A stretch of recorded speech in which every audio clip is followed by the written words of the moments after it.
Hi everyone. Welcome back to the Crime Whisper. I know you can't sleep. So tonight, I'll be keeping you company with another haunting true crime story.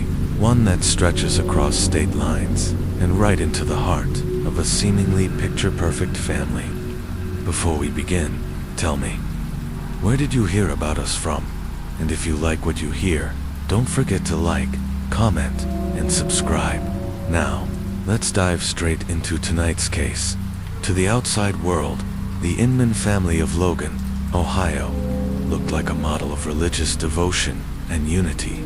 They were regular churchgoers, polite, quiet, and reserved. But behind closed doors, the truth was much darker. Bill and Sandra Inman met at church in the early 1980s. He was 18. She was just 16. Their families approved, and they married young. Bill worked construction by day and played music at their local evangelical church. Sandra ran the household in 1984. They welcomed a son, William Jr., to keep things clear. The father was known as Bill, and the son as Will. Fast forward to 2001. At just 17, Will met 15-year-old Summer Cook at church. Like his parents, they started as friends, then married in 2004 when Summer turned 18. They moved in with Will's parents in a spacious house in Logan. Bill, now 39, had begun referring to himself as a spiritual leader. He converted their garage into a makeshift sanctuary and started holding prayer gatherings. Despite some skepticism, the gatherings grew. First neighbors came, then their friends, and eventually strangers, drawn to the Inman's growing presence. By 2005, Will and Summer had their first child, a son, Alex. Financial troubles soon followed. Bill's spiritual efforts didn't bring in income, and by 2006, the family packed up and moved to Florida, seeking work. Bill and Will found jobs in hotel construction, while Sandra and Summer stayed home to raise Alex. In 2008, the Inmans returned to Ohio, this time to a rural rental in Vinton County. They welcomed a second child, Kelly, and in 2010, a third baby, Alana. Will and Summer were young parents, and on weekends they'd take breaks, while Bill and Sandra happily watched the kids. Despite the challenges, life looked stable from the outside. That same year, Bill finally acquired a pastor's license and formally founded his church, Sky of Faith, and a charity called Ranch of Mercy, aimed at helping the homeless. He had grand ambitions, build a massive shelter for widows and orphans, but he didn't have the money to fund it, so Bill launched a lottery. Each ticket cost $10, and the grand prize was either a house or $200,000. He claimed all excess funds would go toward the shelter. Local newspapers advertised it. People trusted Bill, and the Inmans sold an astonishing 100,000 tickets. That's $1 million raised. But September 2010 came and went. No house was built, no winner was announced, and no one got their money back. As the lottery crumbled, so did Will and Summer's marriage. That same summer, Summer confided in her journal, "I'm tired. I don't want to keep pretending. I love my children, but I feel like a servant in this house, not a person. I need space to rediscover who I am. I don't know how Will react. I fear he'll take the kids. Or worse." Soon after, Summer filed for divorce. She left the Inman house with her 3 children and moved in with her parents. Despite the separation, she made sure the kids continued seeing their father and grandparents. She took up a cleaning job at a local bank and began dating Adam Peters, a man she had met during his work at the Inman home a year prior. But tension between the families grew when Summer tried to retrieve the rest of her belongings from the Inman home. Will refused to let her in. The police were called. Will threatened Adam Peters and clashed with an officer. Summer later told the court that Will had controlled everything, her phone, her keys, even when she was allowed to sleep. He'd made threats when she spoke of leaving, and her cats had mysteriously disappeared. Will dismissed it all. He said the cats were destructive, and he'd taken them to a shelter. The court sided with Summer. Will was placed under a restraining order and given probation. The custody battle raged on. Then, just months later, tragedy SFX, soft ambient music drops. Eerie strings begin on the night of March 22, 2011. Summer, just 25, finished her shift at the bank. It was around 11 p.m. when she stepped out to take the trash to the alley. She had texted Adam to meet her, but when he arrived, Summer was nowhere in sight. Her personal items were scattered, her phone, her keys, even her headphones still playing music. Adam called her parents, and together they contacted the police. Security hadn't seen her, but 3 witnesses had. 2 women jogging nearby saw a white Ford Crown Victoria pull up beside the alley. A blonde woman was driving. 2 masked figures jumped out and snatched Summer, shoving her into the back seat as she screamed and fought.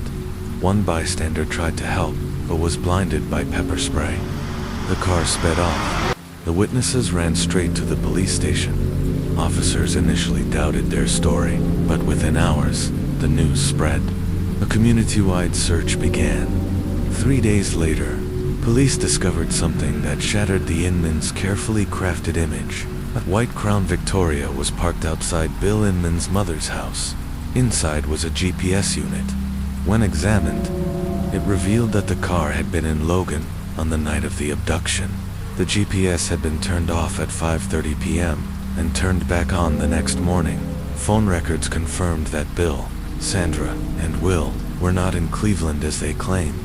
Instead, on the morning after the abduction, the entire family was spotted at a car wash, thoroughly scrubbing down the vehicle. Later that day, they had the tires changed at a Cleveland auto shop. Why change tires that were still in good condition? Why remove the police-style spotlight mounted on the car? The evidence piled up, and within days, all 3, Bill, Sandra, and Will Inman, were arrested. They claimed innocence. Of course, they said the devil was testing them, but it was too late. The mask had slipped. SFX, soft pause, fade to black for next section in the next part of this story. We'll uncover what happened to Summer Inman, what investigators found, and how justice, however late, eventually caught up with the Inman's. Stay close. Host, soft, tense tone. The Inman family claimed they had no knowledge of Summer Inman's abduction. They swore they didn't know who was responsible. But under pressure and the looming threat of the death penalty, someone finally broke. After hours of interrogation, it was Sandra Inman who cracked. She confessed to everything. According to Sandra, the plan was simple, or at least, that's how it began. She wanted to scare Summer, pressure her into giving Will greater access to the children. It was never supposed to go this far, but on the night of March 22nd, as Bill and Will pulled black balaclavas over their faces, and Sandra waited behind the wheel of the white Crown Victoria, things spiraled out of control. Summer was forced into the back seat. Will bound her with plastic zip ties around her wrists, ankles, and neck. He didn't mean to kill her, Sandra insisted, just frighten her. But when he realized Summer was losing consciousness, panic set in. "Oh my God, Mom, where's the knife?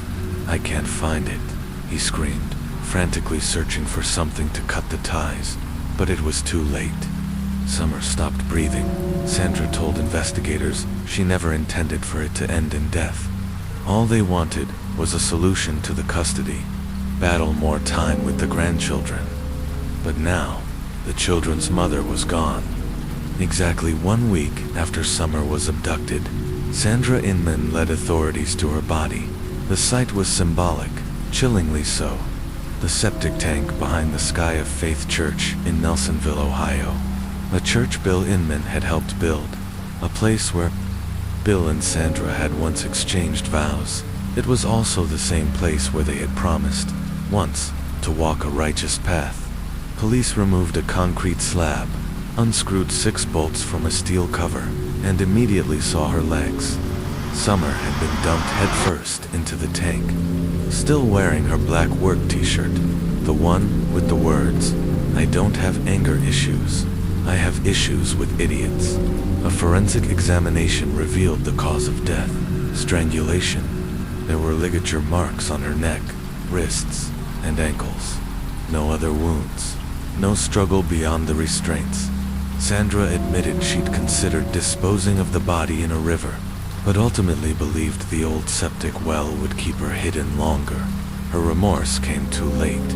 SFX soft gavel strike courtroom ambience begins. At trial, Bill and Will Inman denied responsibility. Cold, silent, and emotionless. They refused to look Summer's grieving parents in the eye, but Sandra, now 47, stood alone. In a moment of raw emotion, she turned to Summer's parents, her voice trembling, eyes full of tears. She begged for forgiveness. She said she saw Summer like a daughter, and that she'd never forgive herself. The courtroom was silent. In 2012, justice was served. Bill and Will Inman were sentenced to life, in prison without parole.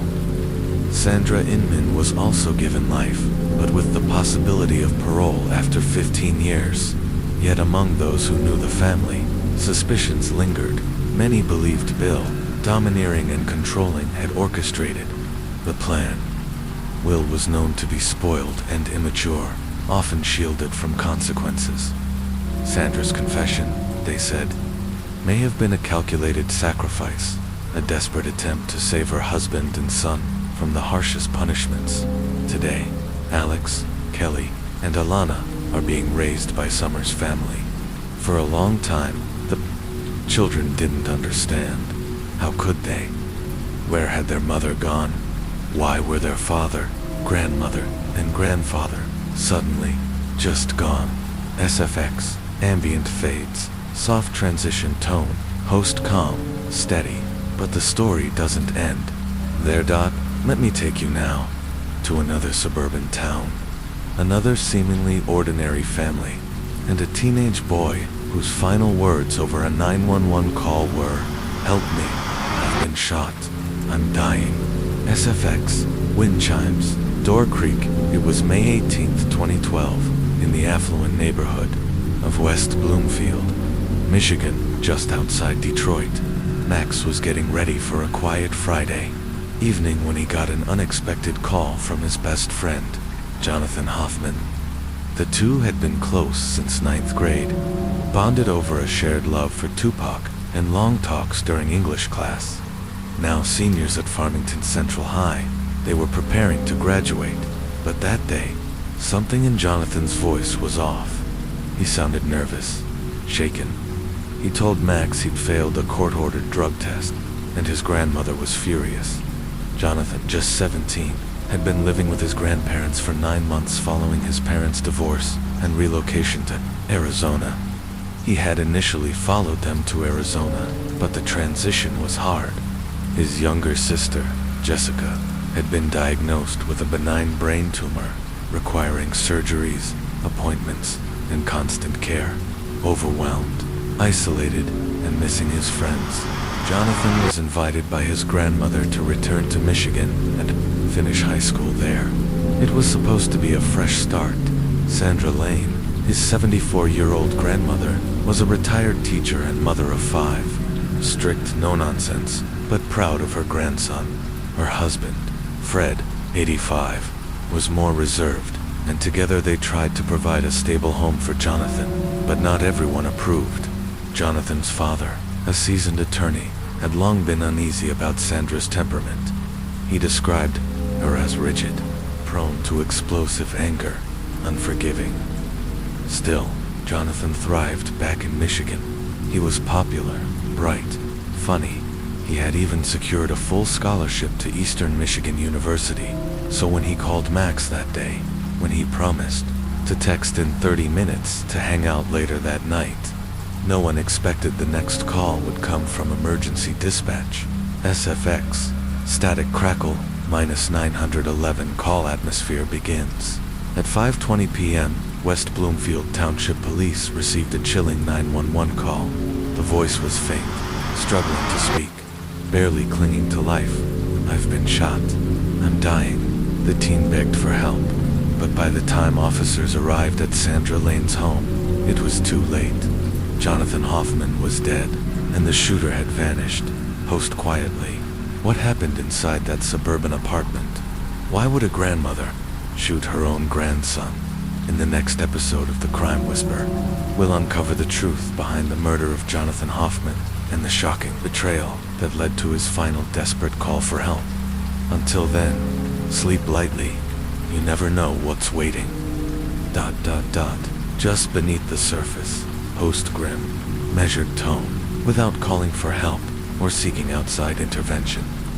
What happened next was beyond tragic. The emergency dispatcher remained on the line as Jonathan Hoffman's terrified voice cracked through. He pleaded for help, his words disjointed and panicked, until a sudden series of gunshots shattered the silence. Jonathan's scream echoed, followed by labored breaths and faint cries of, "I'm dying." Then silence. Moments later, a woman's scream pierced through the phone line, and then nothing. SFX, radio static, soft ambient tension. By 5:30 p.m., officers from the West Bloomfield Police Department arrived at Maple Point Condominiums, a quiet, gated community in an affluent suburb of Detroit, known more for retirees and garden walks than crime scenes. A neighbor had just reported hearing gunshots. Now officers were walking up a manicured lawn toward what would become one of their most haunting crime scenes. Just as they approached the residence, a single gunshot rang out from inside the condo. The officers froze. Then the front door creaked open. Standing in the doorway was a petite, elderly woman, her hands raised, her clothes stained with blood. Her faded red hair clung to her face as she calmly said, "I just shot my grandson." It stunned the responding officers, but what awaited them inside was worse. SFX, police radio chatter, footsteps echoing on tile, blood smeared nearly every room, furniture riddled with bullet holes. Shell casings from a Glock 17 littered the floors. Upstairs, sprawled face down in a growing pool of blood, lay 17-year-old Jonathan Hoffman. He'd been shot multiple times in the chest, back, stomach, and arms. The pattern suggested close-range execution. Paramedics rushed him to Botsford Hospital, clinging to the hope of saving him. But within the hour, at 6 p.m., Jonathan Hoffman was pronounced dead. Host somber, Sandra Lane, his 74-year-old grandmother, was immediately taken into custody. Medical staff confirmed. She was physically fine. Emotionally, that was another story. The next day, Sandra was formally charged with the murder of her grandson. Held without bail, she now awaited trial, where a jury would decide whether her actions were premeditated or provoked. SFX distant news anchor speaking, fading in and out. News of the crime ripped through West Bloomfield like a storm. How could a grandmother, a retired teacher, turn a firearm on her grandson? Media outlets flooded in, eager to dissect the case. Whispers swirled. One theory gained traction, that Jonathan had failed a court-mandated drug test, and in a fit of drug-fueled rage, became violent. Was Sandra defending herself, or was something far more sinister at play? As low piano, thoughtful and suspenseful tone. According to Sandra's own testimony, Jonathan had been difficult to manage. She said he rarely left the house, that he associated with teens abusing synthetic drugs. She even claimed he'd become unpredictable, possibly dangerous. 2 weeks before the shooting, another disturbing local incident occurred. A teen under the influence of hallucinogens had bludgeoned his family with a baseball bat. Sandra's defense team pointed to that. Warning, it could have happened here.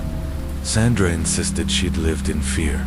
She claimed Jonathan had frequent violent outbursts, smashing furniture, breaking phones, lashing out at her when upset. And when he tested positive for drugs, yet again on May 18th, things escalated, according to Sandra. As they drove home from the lab, Jonathan became enraged. He cursed, kicked the dashboard, grabbed the steering wheel, and tried to snatch her keys. At home, he demanded money, $2,000, and the car, threatening to flee to Arizona. When she refused, he flew into a rage. Fearing for her safety, Sandra claimed she retrieved her Glock 17 pistol, not to harm him, but to gain control. She said she hoped the sight of the gun would finally force him to listen. Instead, she said, he attacked her, kicking her in the stomach and striking her head. During the struggle, she fired, then ran to the basement in a panic. When she returned to check on him, he attacked again, she said, and that's when she fired the final shots. Host low. Reflective. To some, this sounded like the desperate act of a terrified grandmother. But investigators weren't convinced, because as they dug deeper, a very different picture began to emerge. SFX, typewriter keys clacking, a light rewind sound effect. Interviews with Jonathan's teachers, classmates, and friends told a completely different story. Jonathan wasn't violent. He wasn't angry. He was kind, thoughtful even, funny, known as the class clown. Jonathan had a gentle spirit and a sharp intellect. He stood just 5'6", weighing around 50 kilograms, about the same size as his grandmother. His closest friends described him as a conflict avoider, the type of person who used humor to calm tense situations. So why had Sandra described him as a threat? SFX.com. Introspective music begins. Even Fred Lane, Sandra's husband, told police there had never been physical violence in the house. Yes, there were arguments, teenage defiance, but never fists, never threats. Fred admitted Sandra was strict, fixated on Jonathan's grades and discipline. And when Fred suggested sending Jonathan back to his parents in Arizona, Sandra refused. Her daughter, Jennifer, Jonathan's mother, confirmed something that made everyone pause. In the entire 9 months that Jonathan stayed with the Lanes, Sandra never once called her for help, never said she was overwhelmed, never mentioned violence. When Jennifer did raise concerns about Jonathan's struggles, even proposing rehab, Sandra dismissed them, saying, "I can handle it." Host measured. It was only after the shooting that Sandra began painting Jonathan as out of control, a danger, a threat. But public records told a more nuanced story. On March 17, 2012, Jonathan was indeed hospitalized after ingesting magic mushrooms. But during the incident, when officers arrived, they found him scared, not violent. He was so relieved to see them, he hugged one of the officers. 4 days later, there was another 911 call, this time from Sandra. She said Jonathan was angry and trying to flee, but when police arrived, it was clear. It was a verbal argument, nothing more. No charges, no threats, no assault. In both cases, officers noted nothing dangerous about Jonathan. SFX, faint ticking clock. Suspense slowly building. So what really happened? Had Sandra Lane created a false narrative to justify an irreversible act? Was she a woman pushed to her limit by an unmanageable teen? Or was she a rigid matriarch, unwilling to relinquish control and quick to resort to lethal force? The case divided the community and left Jonathan's family shattered. Host. Somber, personal. On the surface, this was a story of a troubled teenager and a fearful grandmother. But look closer, and it becomes a story about control, denial, and the horrifying cost of misjudgment. Jonathan Hoffman was just weeks from graduation. He had a full scholarship, he had dreams, and they ended not in a drug-fueled frenzy, but in a bedroom with 7 bullets. SFX music fades, wind blowing softly. Thank you for joining me on the Crime Whisper tonight. If this story kept you awake, you're not alone. And sometimes, the people we trust the most are the ones we should fear. Be safe, be kind, and whisper carefully. As her options dwindled and her patience wore thin, Sandra Lane faced a critical crossroads. She could have reached out to her daughter for help. She could have sought professional rehabilitation for Jonathan. Instead, she chose a darker path. Determined to assert control over what she described as her unruly grandson, Sandra applied for a firearm license just days after Jonathan was placed on probation. On April 18th, she purchased a 9mm Glock handgun. To the store owner, she claimed it was for home defense, but the weapon she selected used hollow-point bullets, engineered for maximum internal damage. It wasn't just protection, it was preparation.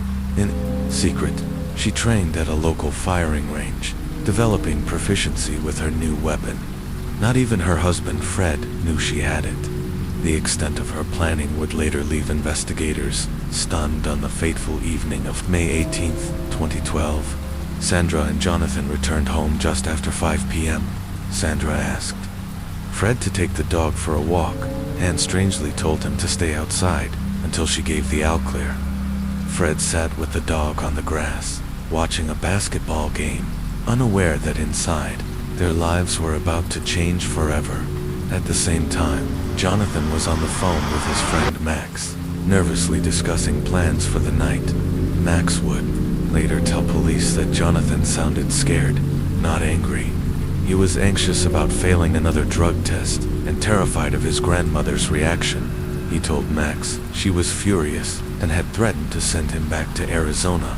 Sandra claimed that Jonathan attacked her, hit her in the stomach, struck her in the head, and that she only fired the weapon in self-defense. But medical staff examined her immediately after the incident and found no visible signs of injury.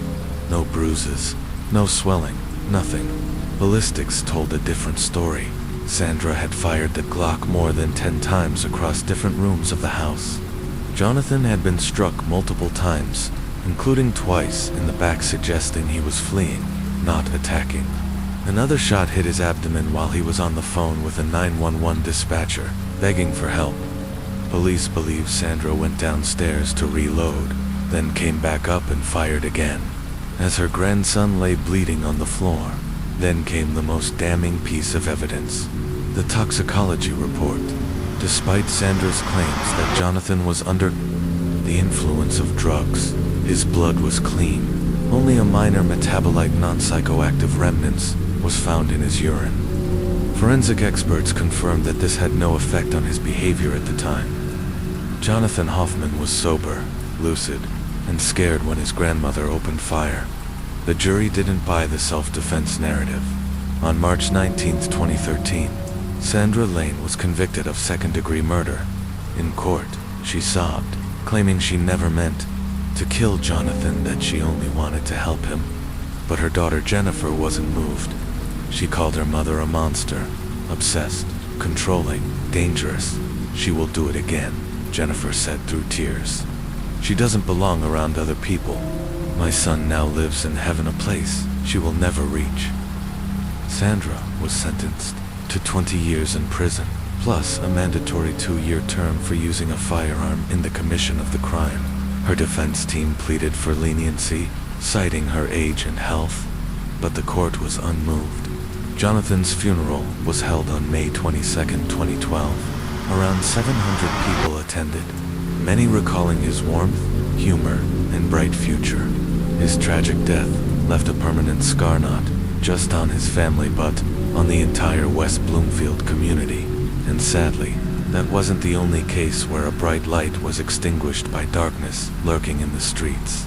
Just days before the horrific crime, authorities had already begun the process to revoke Jordan McSweeney's parole. On June 22, 2022, the probation service initiated proceedings to return him to prison due to multiple supervision violations.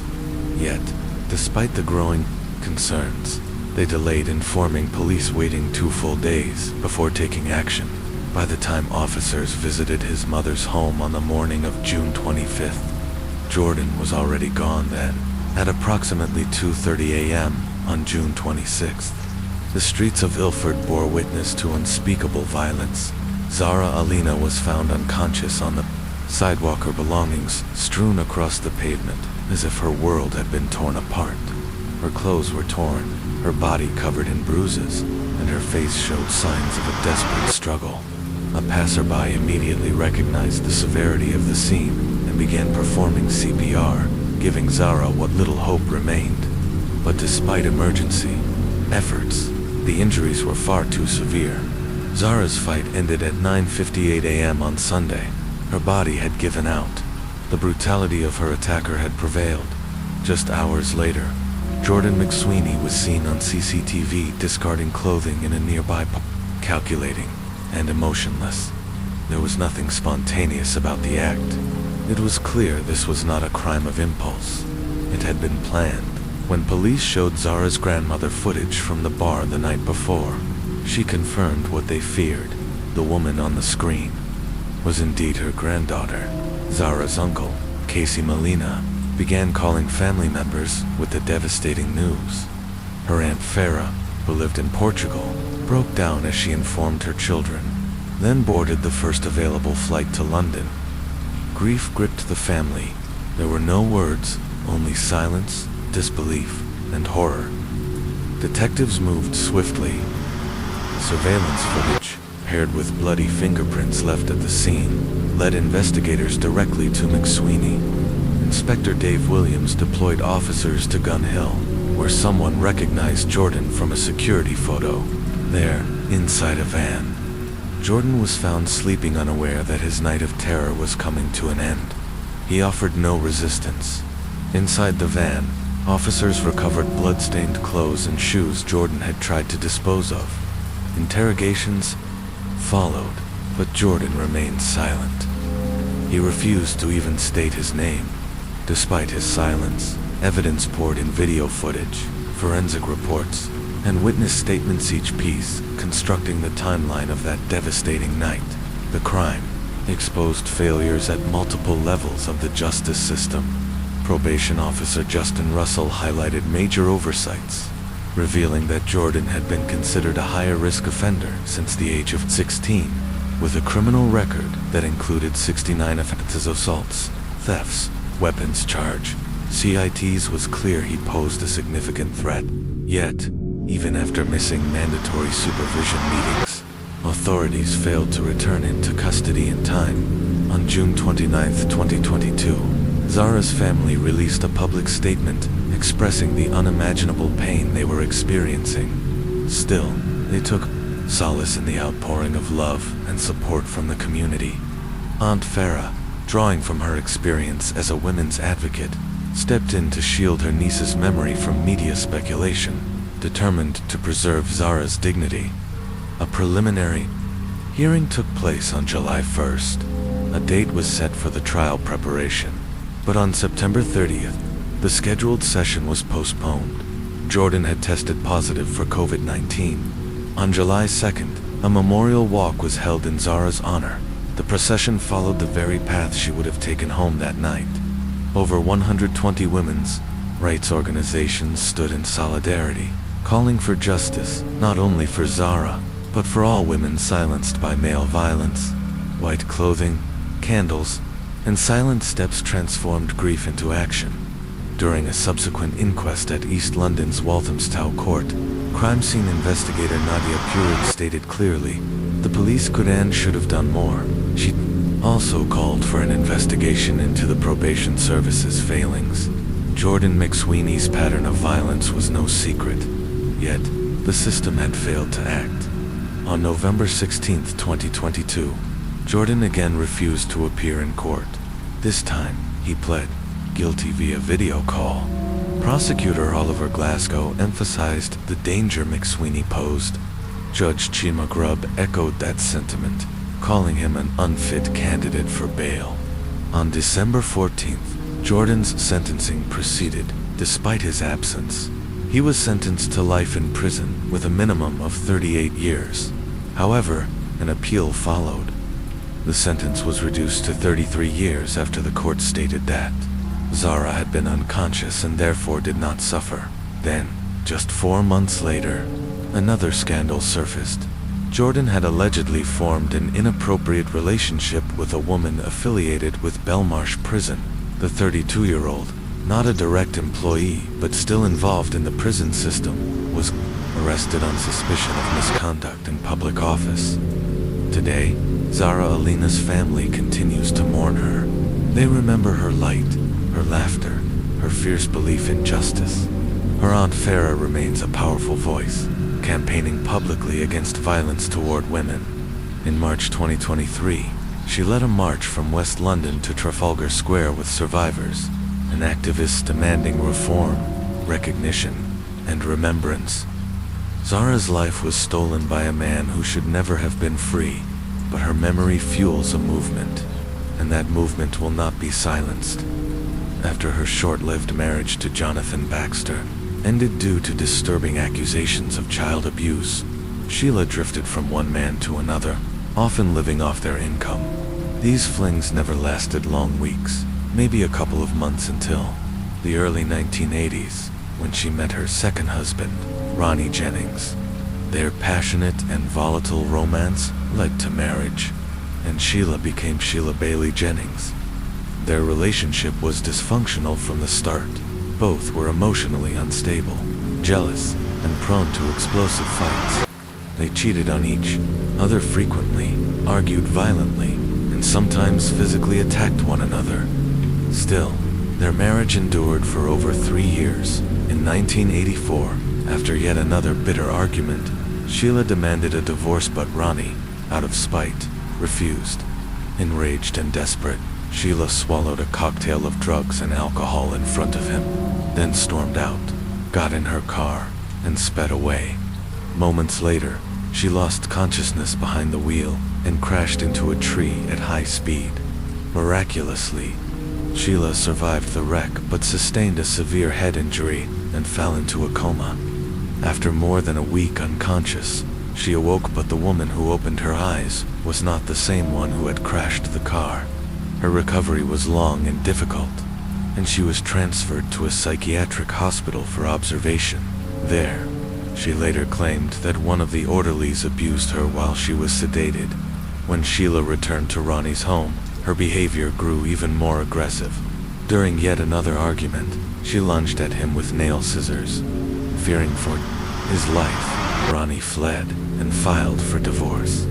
From then on, Sheila used newspaper dating ads to find her next victims, posing as a beautiful, lonely woman looking for love. But no man lasted long under her control. Sheila was domineering and manipulative both sexually and emotionally, and she quickly drove them away. One ad caught the attention of 60-year-old Wilfred Bill LeBaire, a chiropractor and widower living on a ranch in Epping, New Hampshire. Wealthy, lonely, and desperate for companionship, Bill became enamored with Sheila, who seduced him with sultry letters and nude photos. He invited her to move in. Sheila wasted no time establishing dominance. She moved into the ranch in the summer of 1987 and began calling herself Sheila LeBar, even though they never legally married.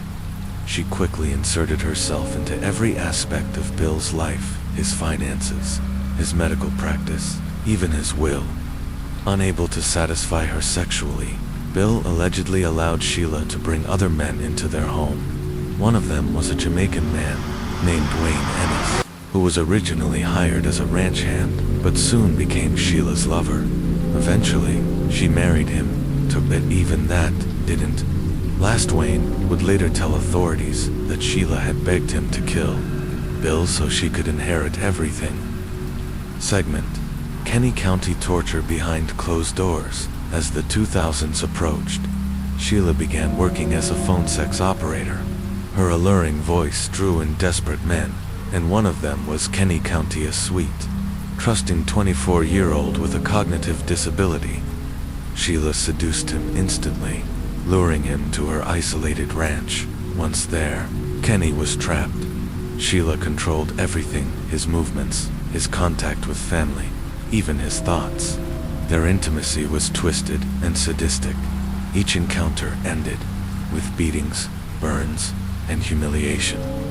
Kenny became gaunt and bruised. Neighbors began noticing. A store clerk snapped a picture of him before he vanished for good, his face battered, eyes sunken, pushing a cart carrying fuel canisters.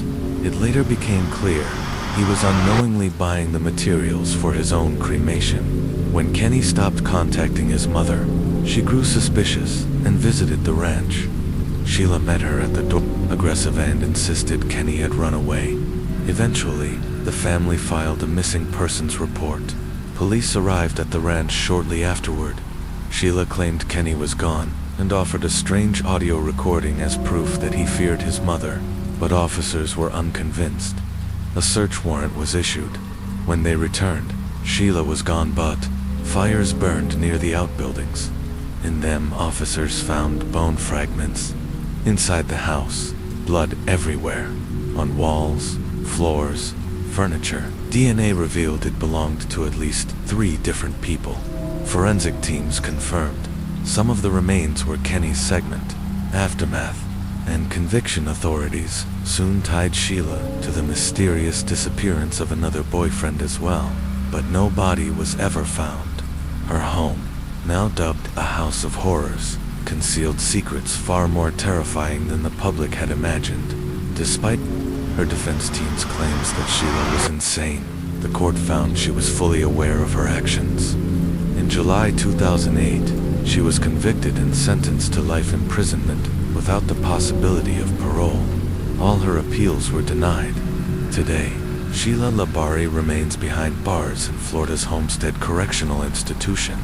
The final signal from Jody Sanderholm's phone pinged near the Cowley County Wildlife Area remote, forested stretch along the Arkansas River. As search efforts intensified, the investigation quickly narrowed in on a single person of interest, Justin Eugene. Multiple witnesses, including Jody's close friend, Lori Leiter, and several of her college dance teammates, had seen Thurber lingering in a light blue Cadillac around campus. He had no business there, and his presence hadn't gone unnoticed. At just 23, Thurber already had a troubling rap sheet. He had been arrested multiple times since 2004 for drug possession, theft, and disorderly conduct.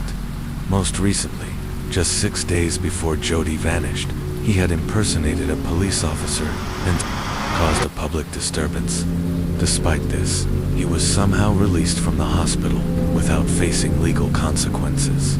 Some speculated his leniency stemmed from a family member who worked in local law enforcement, though this has never been confirmed. On January 6th, police found Thurber's Cadillac parked at his parents' home. An officer questioned him. Justin claimed he'd been in Winfield, about 13 miles away, and that after his friend's car got stuck on a dirt road near Cedar Vale, he walked for hours until his father picked him up near Cali State Fishing Lake. His father confirmed parts of the story, but red flags were already waving. That same evening, police questioned Alexis Schwartzel, Thurber's ex-girlfriend. She shared chilling details. Justin, she said, had long been obsessed with Jody. He admitted to spying on her since he was 13, peering into her bedroom window, watching her swim in her backyard pool. More disturbingly, Alexis revealed that Justin had become increasingly violent during their relationship, choking her unconscious during sex and begging her to fight him. Her testimony added weight to the growing suspicion. That night, police arrested Thurber for probation violations and criminal trespass, citing his presence at the college campus. His behavior had crossed the line, and now they had the legal grounds to hold him. Investigators searched the Thurber home. They retrieved the shoes Justin had worn the day his father picked him up. They were still drying on a towel caked with mud from the Cowley Wildlife Area. His clothes had already been washed, but suspicion deepened. On January 7th, trained search teams began scouring the wildlife area. They quickly found shoe prints, matching Thurber's and smaller ones belonging to a woman.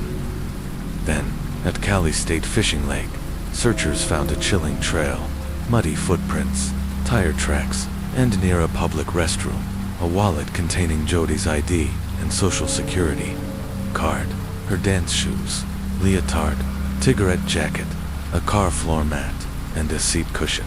A sandal matching the print at the wildlife area sealed the connection.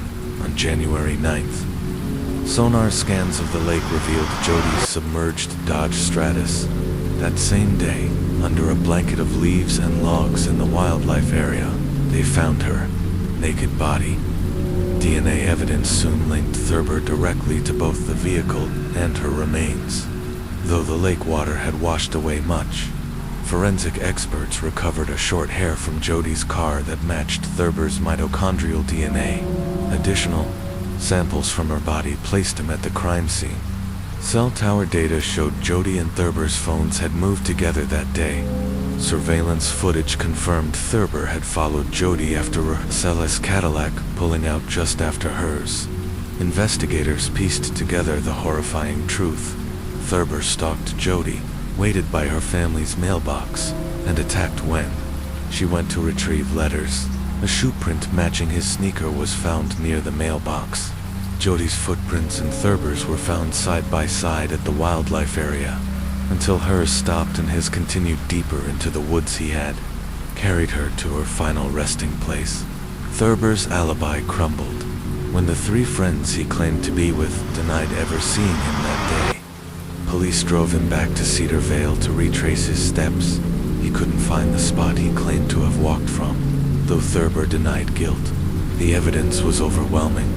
On February 17, 2009, the jury unanimously found him guilty on all counts and recommended the death penalty.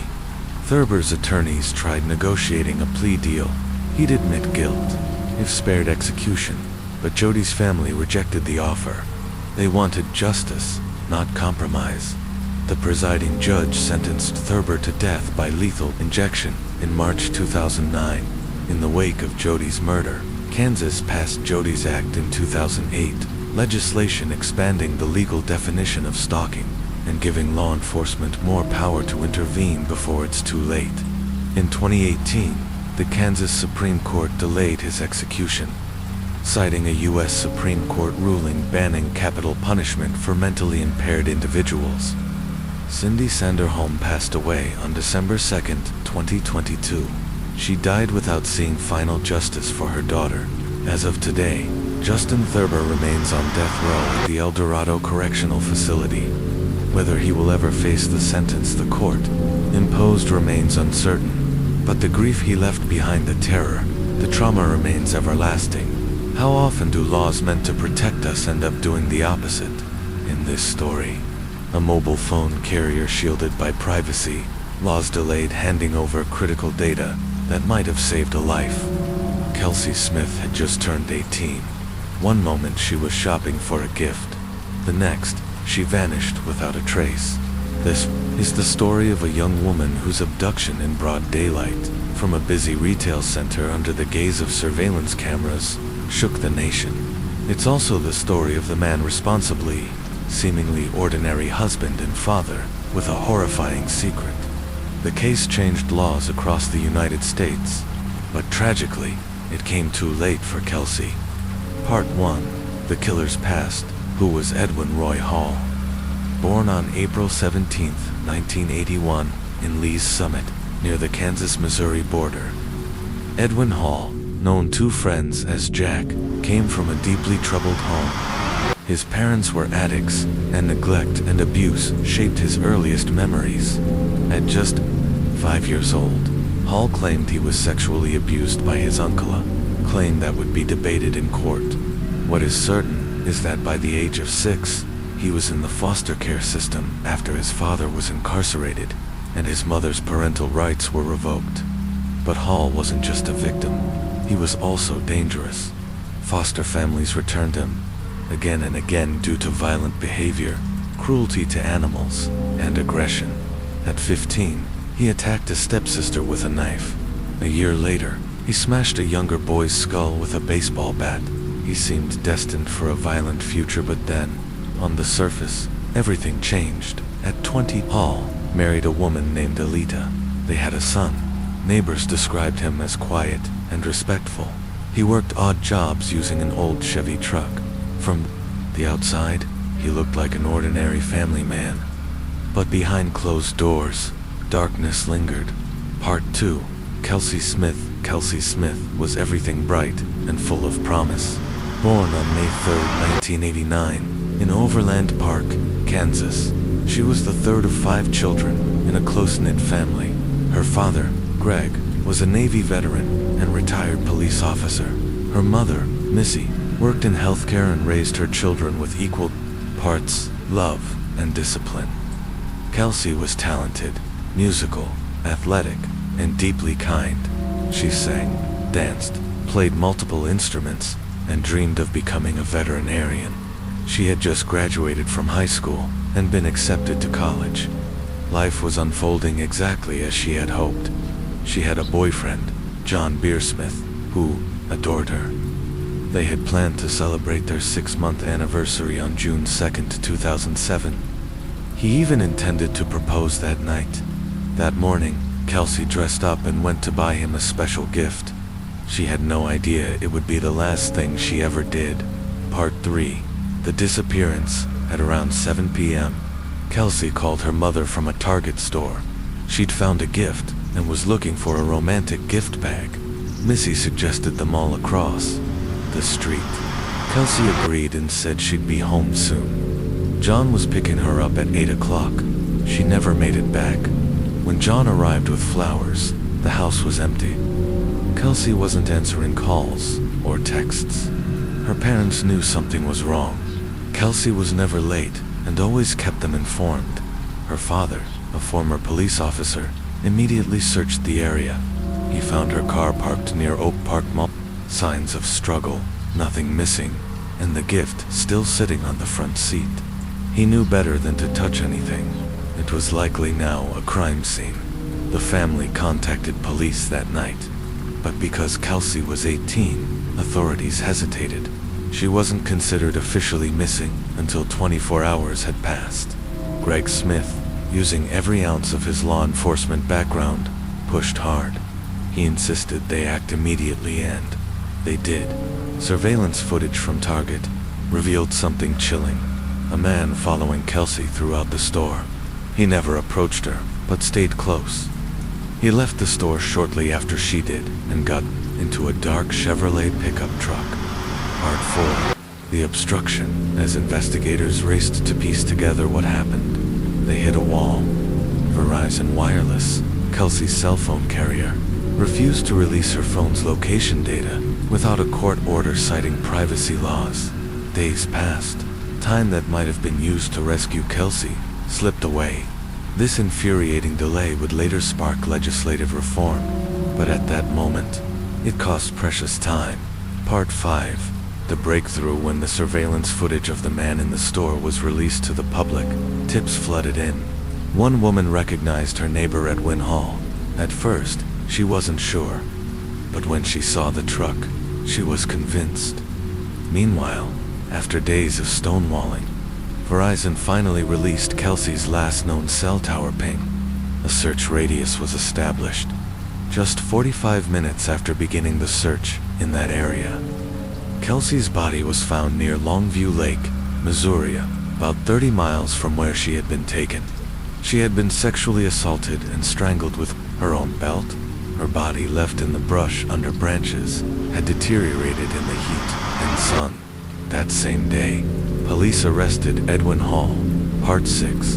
The confession and trial. At first, Hall denied everything even when shown surveillance footage of himself following Kelsey, but the case against him was growing stronger. His fingerprint matched the one found on Kelsey's seatbelt. A search of his home uncovered a BB gun with Kelsey's DNA on it. Faced with overwhelming evidence, Hall finally confessed. He told police he saw Kelsey at Target, followed her, and overheard her say she was going to the mall across the street. When she parked in a secluded corner, he struck. Armed with a gun, he forced her into his vehicle, drove her to a remote area, assaulted her, and killed her with her belt. He cleaned his truck meticulously, thinking he had erased all evidence. His only explanation: she had great legs. Other victims soon came forward, women and girls who had been stalked or harassed by Hall. He had been hiding in plain sight, despite attempts by his lawyer to blame his childhood and mental health. The court showed no sympathy. His wife sat silently at every hearing, offering no support. On September 16, 2008, Edwin Roy Hall was sentenced to life in prison without the possibility of parole. Kelsey's murder led to real change. In 2009, Kansas passed the Kelsey Smith Act, requiring wireless providers to release location information to law enforcement in emergencies involving risk of death or serious harm. Over 20 other states have since followed suit. Greg and Missy Smith channeled their grief into advocacy. Their daughter's legacy is written into law that might save others, even if it couldn't save her. Kelsey Smith was just 18. She was bright, kind, talented, and deeply loved. She was planning a life, a career, a marriage, a future. One man's evil stole that from her, but her memory lives in the fight for justice, in the law that bears her name, and in every parent who now has a better chance of bringing their child home. After being sentenced to life in prison without the possibility of parole, Edwin Hall stood in court, broken. He turned to the Smith family, offering a tearful apology, but no words could undo the horror he had inflicted. Today, Hall is serving his sentence at the Hutchinson Correctional Facility in Kansas. What followed Kelsey's tragic death, however, sparked a powerful legacy, the Kelsey Smith Act. The scrutiny around Verizon Communications, who delayed releasing her phone's last known location for 4 agonizing days, led to public outrage. While experts later concluded that earlier access likely wouldn't have saved Kelsey, the implications for future cases were clear. Such delays could cost lives. In 2009, Kansas passed the Kelsey Smith Act, requiring telecom companies to release subscriber location data without a court order in emergencies involving the risk of death or serious injury.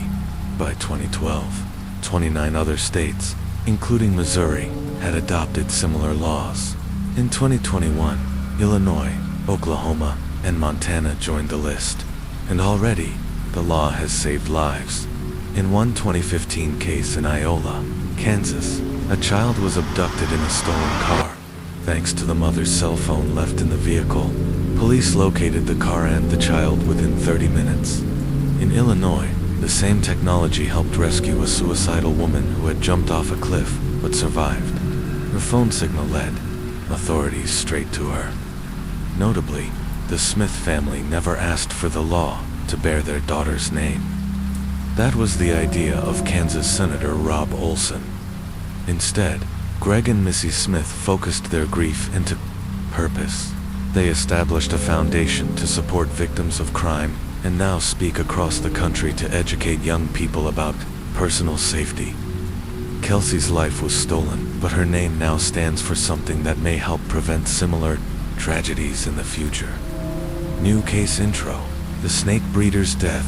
But in today's second story, we turn from legal reform to a chilling mystery on a Missouri farm where tragedy was blamed on a snake until shell casings told a far deadlier truth.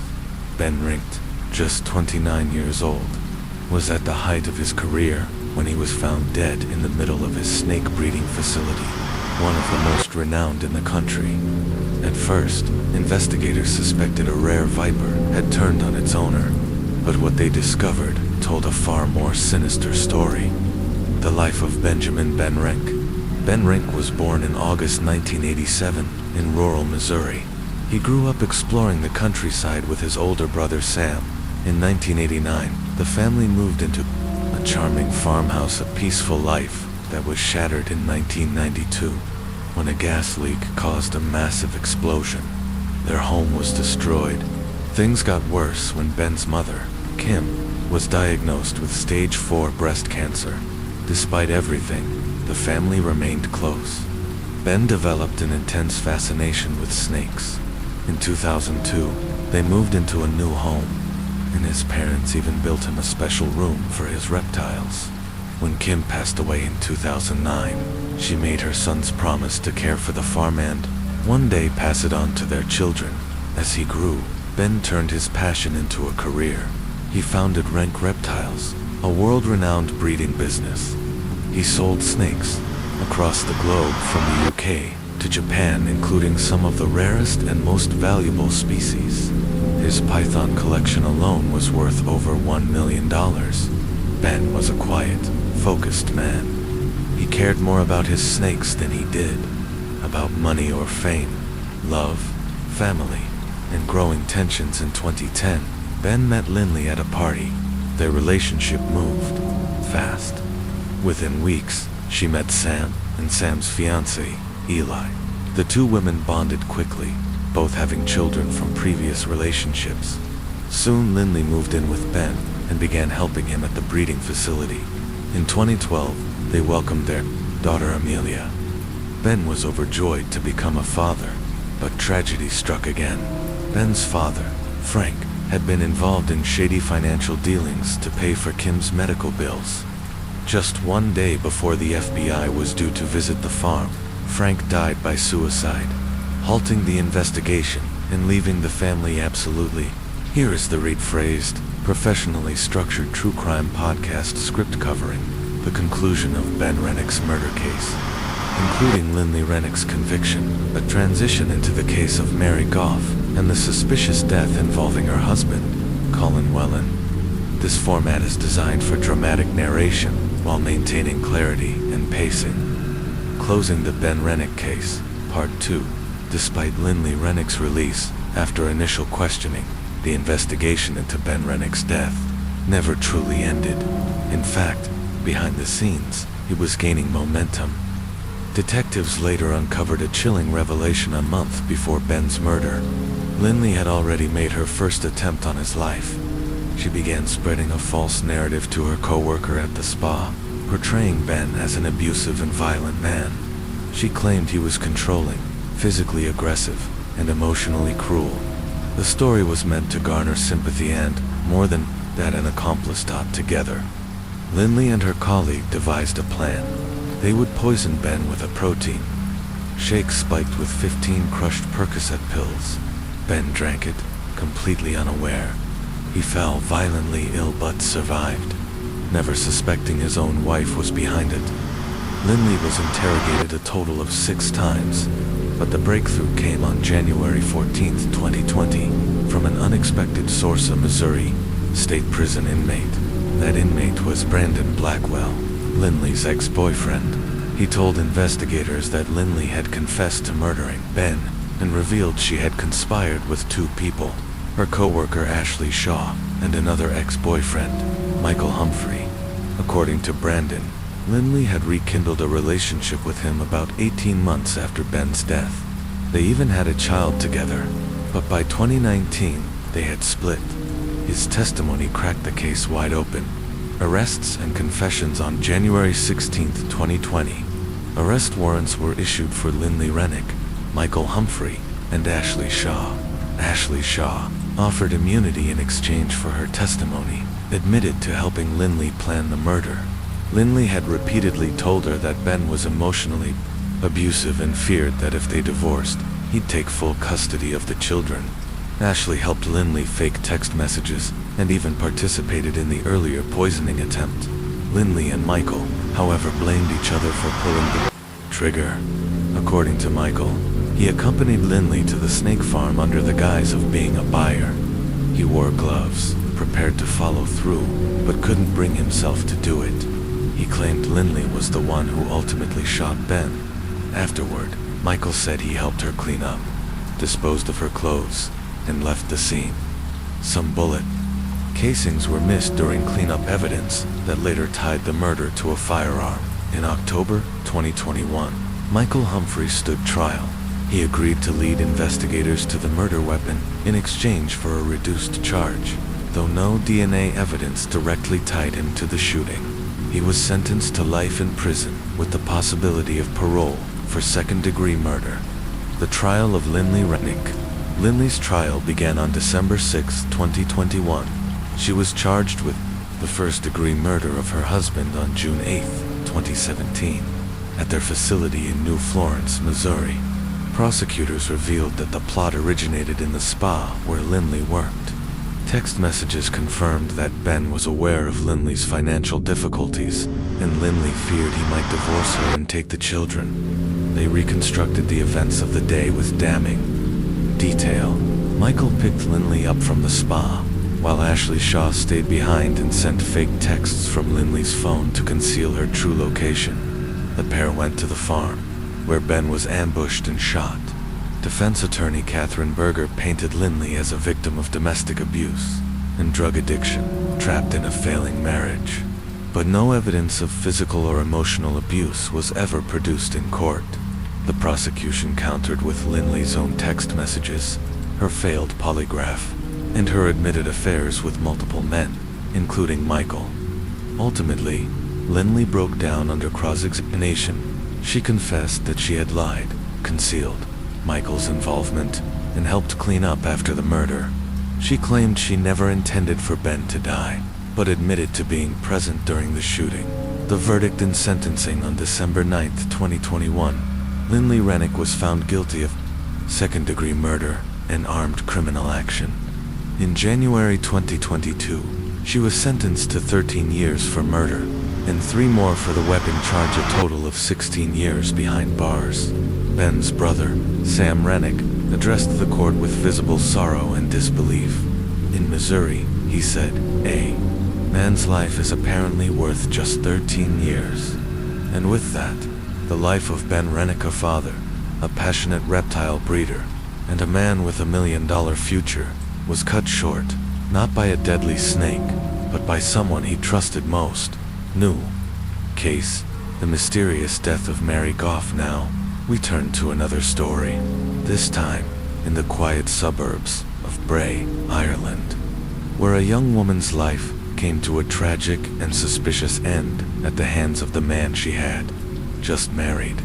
Mary Goff was only 27 when she died, described by her family as kind, soft-spoken, and the glue that held everyone together. Mary was the youngest of 5 children and the only daughter. She had dreams. She had a future, and it seemed that future would be with Colin Whelan, a 22-year-old IT specialist she met while working at a pub in Gormanston. By 1998, they were engaged. In 2000, they married. But something was off even on their wedding day. Mary broke down, in tears outside the church, overwhelmed and emotional. Friends and family brushed it off, thinking she was grieving her late father, who had passed in 1989. But Mary had confided in a friend. She felt suffocated, anxious, the center of attention. In early 2001, Mary was trying to make positive changes. She had booked a detox program and was ready to focus on herself. But on March 1, 2001, just after midnight, Colin made a chilling 999 call. He said Mary had fallen down the stairs. He claimed he was giving her CPR. When paramedics arrived, they found Mary's body cold to the touch, wrapped in a duvet, and lying unusually straight, strange for someone who had tumbled down a staircase. There was blood from her nose, but no blood on Colin. There were also carpet burns, indicating she may have been dragged. Even more telling, there were no broken bones, and her neck bore a suspicious bruise just on one side. At the hospital, Colin gave Mary's mother the devastating news. She's dead, flat, cold, no emotion. The state pathologist, Dr. Mary Cassidy, conducted the autopsy.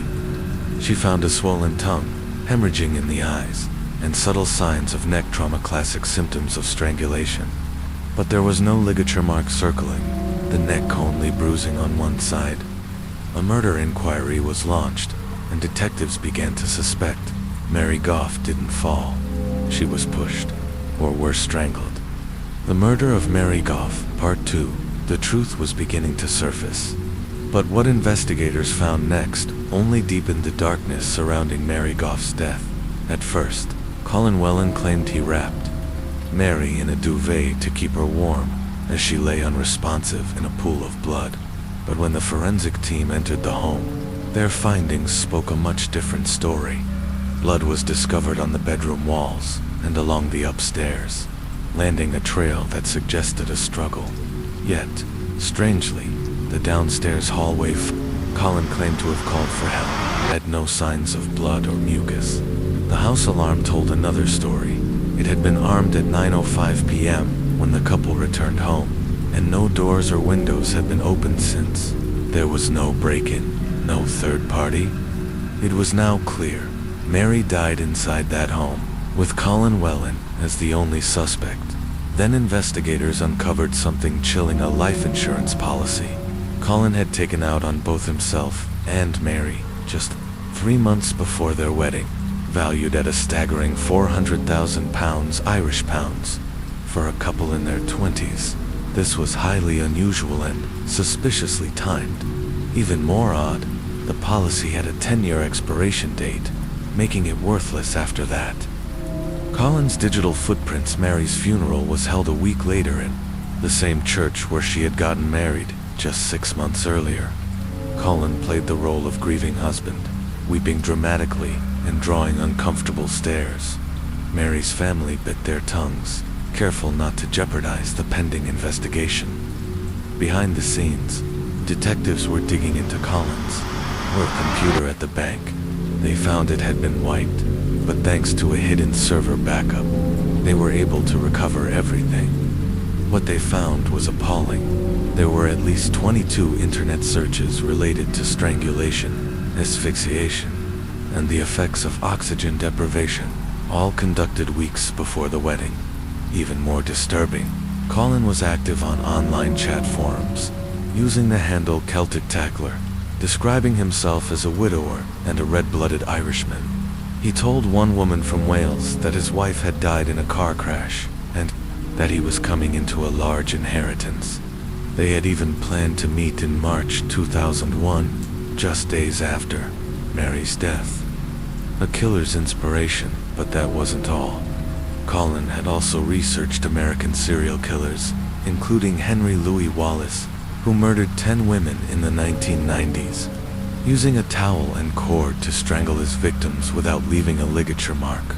Wallace had also wrapped his victims to preserve body temperature, obscuring the time of death, a disturbing parallel to what Colin had done to Mary. Investigators searched the Whelan home again and tested dozens of items for traces of blood or DNA. Then, they found a belt from Colin's dressing gown. It was overstretched and tested positive for Mary's blood. Colin had likely used it as the murder weapon, then wore it around his waist as paramedics tried to save her. The towel placed beneath Mary's head. It may have been used to mask the ligature marks. With mounting evidence, Colin Whelan was charged with murder. His trial was scheduled for October 2003, but because of court backlogs, he was granted bail and forced to live with his parents under strict conditions, surrendering his passport, checking in daily at the Garda station, and posting a bail bond. The disappearance in May 2002, Colin's parents reported him missing. He hadn't reported to the Garda in 2 days. His car was found abandoned at House Head, a seaside cliff outside Dublin. The keys were still in the ignition, a bottle of gin on the passenger seat, and one window left cracked open. It looked like a staged suicide. An air and sea rescue was launched, but there was no body. Interpol and Europol were notified. Colin Whelan was now an international fugitive. For over a year, nothing. Then came a break. Captured in Spain, a man, vacationing in Menorca, Spain, recognized someone familiar, a bartender, who looked just like Colin. The man introduced himself as Keen Sweeney from Galway, but the tourist knew it was Colin. He contacted the Irish authorities. With help from Europol, Spanish police placed Colin under surveillance, confirmed his identity through fingerprints, and arrested him in Menorca. Colin initially denied everything, but soon confessed.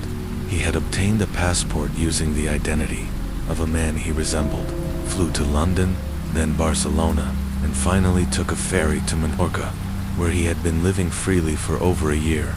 Detective Pat Murray personally flew to Spain to bring Colin home. At Dublin Airport, Mary's brother, who worked security, waited for him. When Colin passed by, the two locked eyes. Colin looked away. The trial. While Colin awaited trial in prison, detectives worked to uncover more about his past. One woman, who had dated him before Mary, told a horrific story. He was violent, controlling, and physically abusive.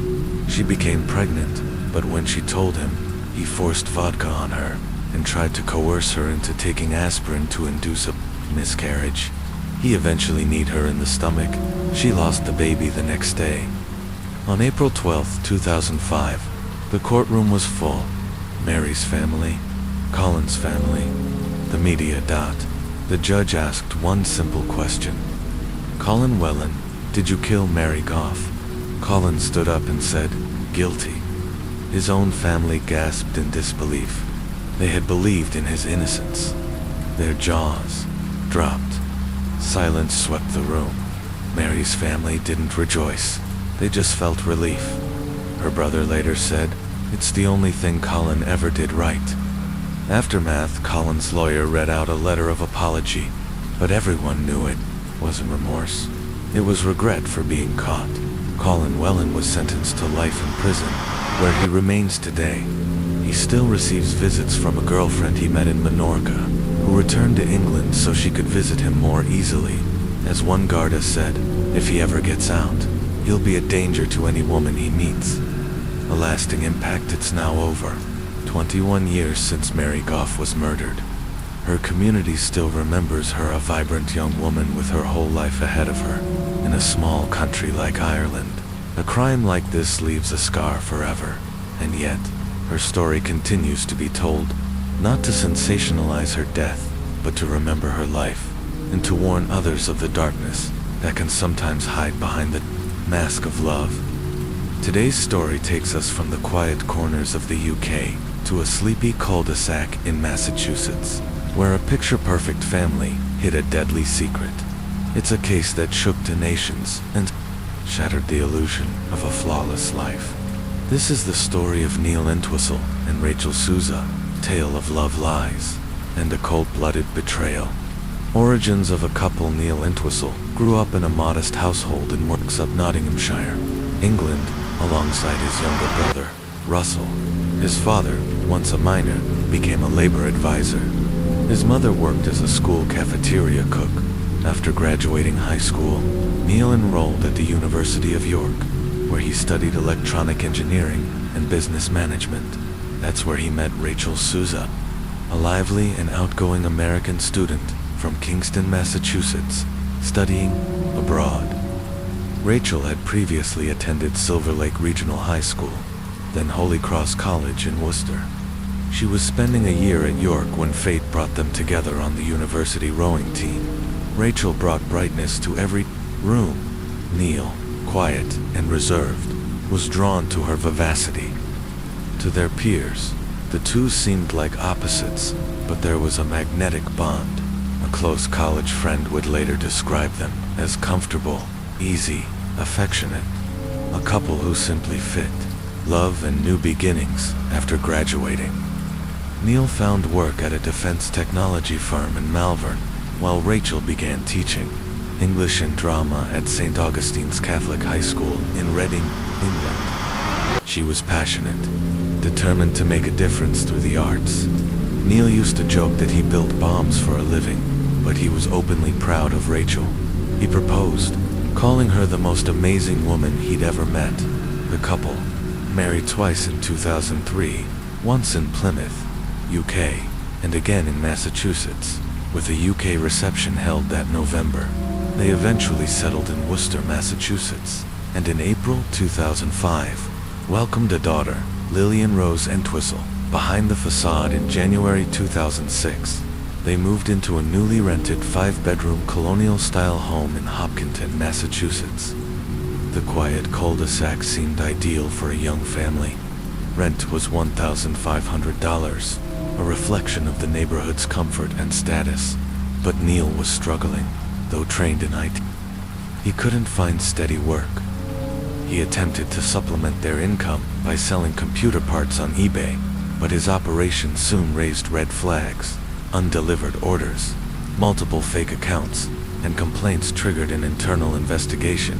At the same time, Neil was running a sketchy website called millionmaker.co.uk, which claimed to teach people how to make $6,000 a month through adult content sales. It was a scam and it got shut down. What no one knew then was that Neil was also seeking extramarital affairs.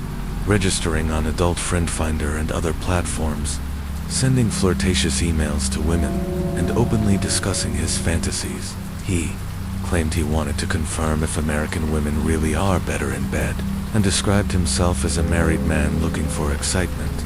The descent begins in the weeks before the tragedy. Neil's online searches took a dark turn. Among mundane queries about travel and jobs, investigators later found searches about how to kill with a knife. Simultaneously, Neil visited his father-in-law, Joe Matarazzo, a member of the Old Colony Sportsman's Club.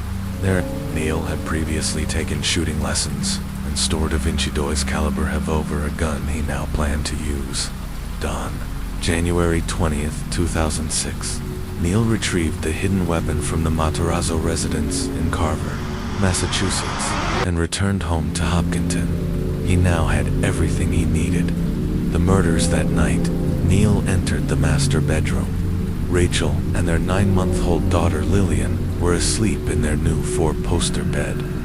They had only lived in the house for 10 days. Neil pointed the gun and shot 27-year-old Rachel in the head. Then he turned to Lillian, who was lying beside her mother. The bullet passed through her tiny body and pierced Rachel's left breast. Later, that same day, while Rachel's family was at work, Neil returned to Carver to secretly return the murder weapon, unclear. He claimed that when he came home from shopping at Staples, he found his family dead. He said he then went to Carver to retrieve a pistol in order to kill himself, a narrative that fell apart under even the lightest scrutiny. Not once did he call 911. Instead, that evening Neil drove to Logan Airport in Boston. He withdrew $800 in 2 ATM transactions, then attempted 3 more, all declined. On Saturday, January 21st, he bought a one-way ticket to London, carrying no luggage. The discovery at the same time, Rachel's neighbors grew concerned. Joanna and Maureen Gatley, who had been invited for dinner, arrived that evening and found the house locked. The lights were on. Rachel's mother, Priscilla, hadn't been able to reach her daughter all day. Worried, they called 911 when police arrived. Sergeant Michael Sutton looked through the windows. The bed appeared unmade. Bedding was piled on top, but otherwise, the house was undisturbed. The officers locked up and continued their patrol. But the Gatley sisters weren't satisfied. They slept in their car outside the house that night, worried, freezing, and hoping it was all a misunderstanding. The next morning, they obtained the garage code from a neighbor and entered the house. They found dishes in the kitchen. The bathtub was still full. Classical music was softly playing in Lillian's bathroom. All signs of a normal family evening until they made their way to the bedroom. And that's when everything changed. The morning after, Rachel, Sousa, and her daughter Lillian failed to respond to calls or texts. Her worried neighbors and family could no longer wait. Rachel's mother and stepfather arrived at the house in Hopkinton, and after discussing their concerns with neighbors, they collectively made the difficult decision it was time to report Rachel and her baby as missing. Sergeant Michael Sutton returned to the Entwistle home for a second, more thorough search. This time, as he walked through the property, something was different. A distinct foul odor, absent the night before, guided him upstairs to the primary bedroom. There, under a pile of clothes on the unmade 4-poster bed, he made a chilling discovery. Rachel and baby Lillian were both dead. Rachel's arms rested protectively over her daughter's chest, her feet curled beside the infant. They were still dressed in their pajamas, as if they had gone to bed the night before, completely unaware of the horror that would unfold. The autopsy and DNA evidence. The medical examiner confirmed the unthinkable. Rachel had been shot in the head. Lillian had been shot in the torso. The bullet had passed through her tiny body and into her mother's chest. The forensic team later found Rachel's DNA on the barrel of the revolver. Neil Entwistle's DNA was on the grip. Across the ocean, a fugitive in plain sight. Neil Entwistle, 27 years old, was still officially listed as a missing person at this point, roughly 36 hours after fleeing to England. Neil showed up at his parents' home in Worksop, Nottinghamshire. He told them a story. He had discovered his wife and daughter dead, panicked, and fled home for comfort. On January 23, 2006, Neil had a 2-hour recorded phone call with Massachusetts State Trooper Robert Manning. That call would later be played. In court, Neil claimed that when he found their bodies, he was overcome with fear.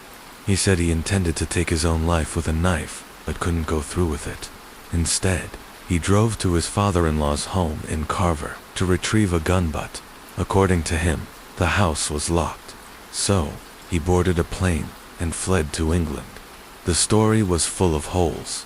The funeral and the note Rachel and Lillian were buried together in Evergreen Cemetery, Kingston, Massachusetts, mother and daughter in the same casket. Over 500 people attended the funeral. Neil did not. His name was omitted from the ceremony and their headstone. The only gesture he made was sending a single orange rose and a white lily tied with a ribbon that read, "My orange rose and my lily, for always." Soko, too many. It felt more like mockery than mourning. The arrest and extradition weeks after the funeral. Neil Entwistle was spotted living as if nothing had happened. He dined out in Notting Hill, attended a movie night with former university friends, and smiled for photos. But the investigation hadn't stopped. On February 8, 2006, the Middlesex County District Attorney issued a warrant for Neil's arrest.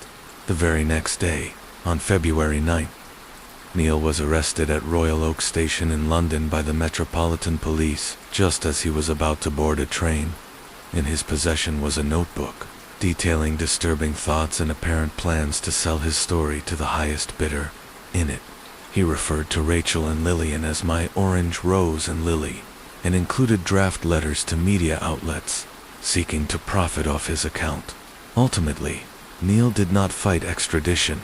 On February 15th, he was returned to the U.S. and appeared in Framingham District Court, where he was held without bail.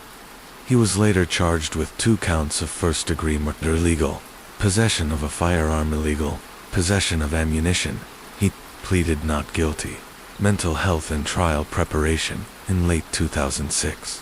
Jail officials found letters Neil wrote to his family and attorneys. They were deeply troubling, suggesting suicidal thoughts and despair. He was transferred to Bridgewater State Hospital for psychiatric evaluation. 2 forensic psychiatrists, Dr. Christopher Cordzes and Dr. David Holmes, suggested Neil might have Asperger's syndrome, but it would not be a defense. After multiple delays, jury selection began in June 2008. Concern swirled about whether Neil could receive a fair trial due to intense media coverage. The trial, June 2nd, June 25th, 2008, Neil's defense team, led by Elliot Weinstein, attempted to suppress key pieces of evidence including DNA and items recovered from the crime scene. The motions failed. Neil did not testify. He did not call any witnesses. And throughout the trial, he sat without showing a single visible emotion. The jury didn't take long. On June 25, 2008, Neil Entwistle was convicted of 2 counts of first-degree murder, as well as illegal firearm and ammunition possession. He was sentenced to life in prison without parole, as officers escorted him from the courtroom. He turned to his family and said, "I'll be all right." Prison, isolation, and a target on his back, initially held at Sousa Baranowski Correctional Center. Neil made a desperate attempt to blend in with a white supremacist gang of shaving his head for protection. It backfired. They saw through it, and they threatened to kill him. Authorities placed him in protective custody and later transferred him to Old Colony Correctional Center in Bridgewater, Massachusetts, for his safety. Legacy and final reflections. The murders of Rachel Sue and baby Lillian Rose left an unhealable scar on everyone who knew them. Rachel's students, her colleagues, her family devastated by the loss of a woman so full of light, and the baby just beginning her life. Neil's betrayal wasn't just personal, it was a calculated, cowardly erasure of an entire family, done for reasons only he fully knows. Their headstone, bearing only Rachel's maiden name, tells a quiet story of rejection. Neil Entwistle's name will never rest beside theirs, and in a way, that's fitting. Closing statements sometimes. The most dangerous people wear the most ordinary masks. They smile at the dinner table, laugh with friends, and tuck their children into bed only to reveal, behind closed doors, the darkest parts of human nature. Let the story of Rachel and Lillian remind us to look deeper, to check on those we love, to never take safety for granted, because behind the curtain of a perfect life, monsters sometimes hide in plain sight. This is the Crime Whisper, and we will speak their names, so the silence doesn't win.